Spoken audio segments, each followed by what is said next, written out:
अस्सलामु अलैकुम रहमतुल्लाहि व बरकातुहू। इस्तिंजा खाना में एक ही लोटा है और जितने लोग भी पेशाब करने जाते हैं तो उसी लोटे को इस्तेमाल करते हैं। तो अगर हर एक आदमी एक ही लोटे को इस्तेमाल करे तो क्या नापाक हो जाएंगे या फिर पाक रहेंगे, इसके बारे में आप बताएं। और एक सवाल ये है कि पेशाब का छींटा उस लोटे पर पड़ता है तो क्या उस लोटे के अंदर जो पानी है वो पानी पाक रहेगा या फिर नापाक हो जाएगा। एक और सवाल इसी में है कि उस लोटे पर मिट्टी लगी हुई है, यानी कि मिट्टी उस लोटे पर लगी है और बिल्कुल मिट्टी जम गई है, तो इसके बारे में आप बता दें कि जो पेशाब का छींटा जो उस पर पड़ेगा तो उस लोटे को पाक करने के लिए उस मिट्टी को ख़त्म करना पड़ेगा या फिर सिर्फ धोने से पाक हो जाएगा, इसके बारे में आप बताएं।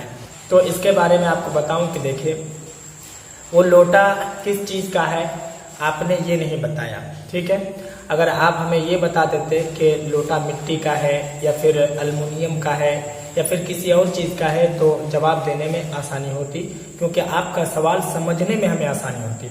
बहरहाल मैं आपको बताता हूँ कि वो लोटा अगर मिट्टी का है और मिट्टी यानी कि पकी हुई मिट्टी का है तो पेशाब का छींटा जब उस पर पड़ेगा तो अंदर जो पानी है वो पानी पाक ही रहेगा, नापाक नहीं होगा। इसकी वजह यह है कि पकी हुई मिट्टी जो होती है तो पानी इस पार से उस पार आसानी से नहीं जाता है, ठीक है। दूसरी बात, अगर स्टील का है तो फिर तो कोई बात ही नहीं है। तो आज के दौरे हाजिर में ज़्यादातर स्टील का होता है या फिर अल्मुनियम का होता है, तो अल्मुनियम का होगा या फिर स्टील का होगा तो उसमें ऐसे भी पानी अंदर नहीं जाएगा, ठीक है।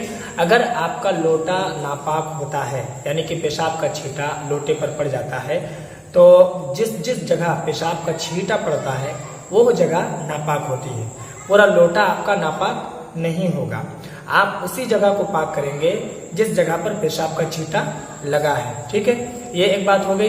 दूसरी बात जो आपने सवाल किया कि उस लोटे पर मिट्टी जमी हुई है तो उसको पाक कैसे करेंगे, तो इसका मसला ये है कि पेशाब का छींटा अगर उस लोटे पर पड़ता है और जहां पर मिट्टी जमी हुई है वहां पर नहीं पड़ता है तो फिर उस मिट्टी को पाक करने की जरूरत नहीं है, क्योंकि वो मिट्टी पहले ही से पाक है।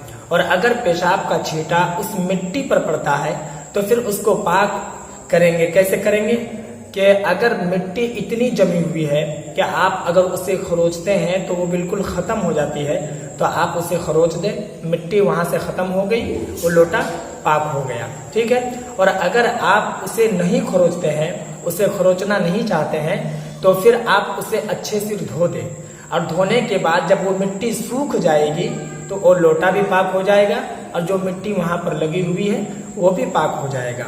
मैं उम्मीद करता हूं कि मेरी बात आपको समझ में आ गई होगी। बाकी अगर आपके मन में कोई और सवाल हो तो आप कमेंट पर जरूर बताएं।